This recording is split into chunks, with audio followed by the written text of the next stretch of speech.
59তম বছরের দুর্গাপুজোর এবারের থিম বিষাদ পুজোর গল্প।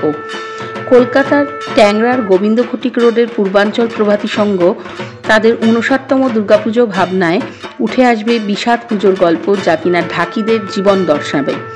এবছর থিমটি তুলে ধরেছে ঢাকিদের হৃদয়স্পর্শী জীবনগাথা, যারা ঐতিহ্যবাহী ঢাক বাজানো এবং যাদের জীবন দুর্গাপুজোর 5 দিনকে কেন্দ্র করেই আবর্তিত হয়।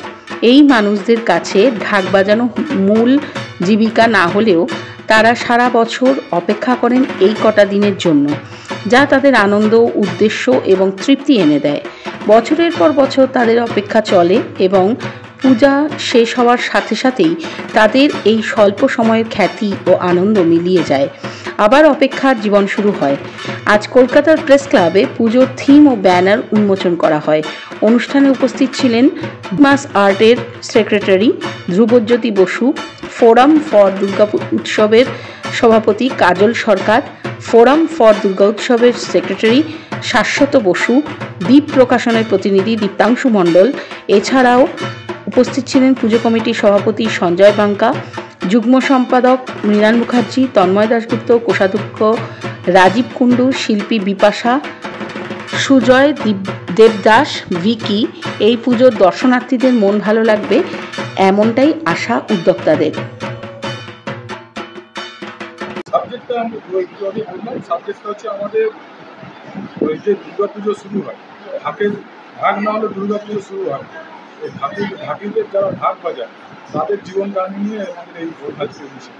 তারপরে যে আমাদের যে পারিপার্শ্বিক একটা আবহাওয়া চলছে, সেই আবহাওয়াতে কি দুর্গাপুজোটা সবাই ভাবে যে দুর্গাপুজোটা একটা উৎসবের মতো। উৎসব তো না, এটা দুর্গাপুজোটা আমাদের পশ্চিমবঙ্গে একটা এমন ব্যাপার এসে গেছে, অর্থনৈতিক দিক দিয়ে একটা স্বাবলম্বী যে যারা বললাম ঢাকিদের যারা প্রান্তিক মানুষ, তাদের একটা অর্থনৈতিক চাঙ্গা করার একটা আছে।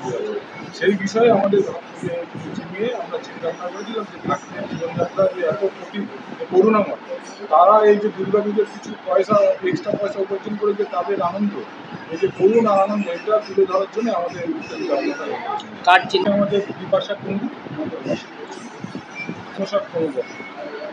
রকম ব্যবস্থা রয়েছে, প্রোটোকল মেনটেন করি। যা যা আছে যে আপনার মেডিকেল ক্যাম্প থেকে শুরু করে ফার্স্ট এড থেকে শুরু করে অ্যাভেলেবিলিটি অফ মেডিসিন, ডক্টরস, অগ্নি সুরক্ষা যেটুকু দরকার আছে, যা যা গভর্নমেন্ট প্রোটোকল আছে আমরা সব কিছুই মেনটেন করবো, যাতে দর্শনার্থীদের কোনো রকম অসুবিধা না। এক্সপেক্ট করছি এবার দর্শনার্থীরা আসবে। স্বর্ণকমল শাহ এবং আমাদের পৌরপিতা সন্দীপন শাহ, উদ্বোধন অক্টোবর। এখানে আমরা বেসিক্যালি মাটির উপরে কাজ করছি, কারণ আমাদের দুর্গাপুজোকে ঘিরে যে সকল মানুষের রুটি দুর্গাপুজো যে শুধু উৎসব এবং আমাদের আনন্দের জন্য তা তো নয়। আমরা এখানে কাজ করি সবাইকে কিছুটা মেসেজ দেওয়ার জন্য। তো সেখানে দুর্গাপুজোকে কেন্দ্র করে অনেকের রুটি চলে। তার মধ্যে থেকে যারা ঢাক বাজায়, যে ঢাকের কাঠি না পড়লে পুজোই শুরু হয়, সেই ঢাকিদের জীবনযাত্রা নিয়ে এই বছরে আমরা কাজ করছি। পুজো নিয়ে বলার বিষয় হচ্ছে, বর্তমানে দুর্গাপুজো বিশ্বজনীন শারদোৎসব। সারা বিশ্বের মানুষ একমাত্র দুর্গাপুজো আর যেটা কিনা এই কলকাতার বুকে এবং সমগ্র বাংলার বুকে অনুষ্ঠিত হয়, যা এই পুজোটা চলে 15 দিন, কিন্তু 15 দিন পরে আবার সেই পুরনো জায়গায় ফিরে যায়। কিন্তু প্রত্যেক এই 15 দিনের জন্য সারা বছরের অক্লান্ত পরিশ্রম, চিন্তা ভাবনা থাকে এই সমস্ত ক্লাবগুলোর প্রত্যেক সদস্যদের, সেই সঙ্গে শিল্পীদের। তাই এত বড় অর্থনীতিকে এবং সেই অর্থনীতির মধ্যে প্রান্তিক মানুষদের তুলে ধরার ভাবনা চিন্তা নেই।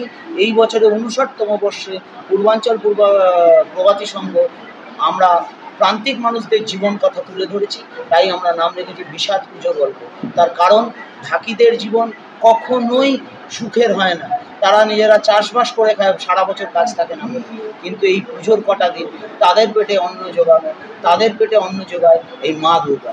তাই মা দুর্গাকে স্মরণের মাধ্যমে এই প্রান্তিক মানুষদের আরও সুখ শান্তি কামনা করে এবং সকল নাগরিকবৃন্দদের, সকল পুজো দর্শনার্থীদের অনুরোধ করব, আসুন আমাদের এই ট্যাংরার পুজো মণ্ডপে আসুন এবং আপনারা এসে তাদের জীবন কথাকে উপলব্ধি করুন।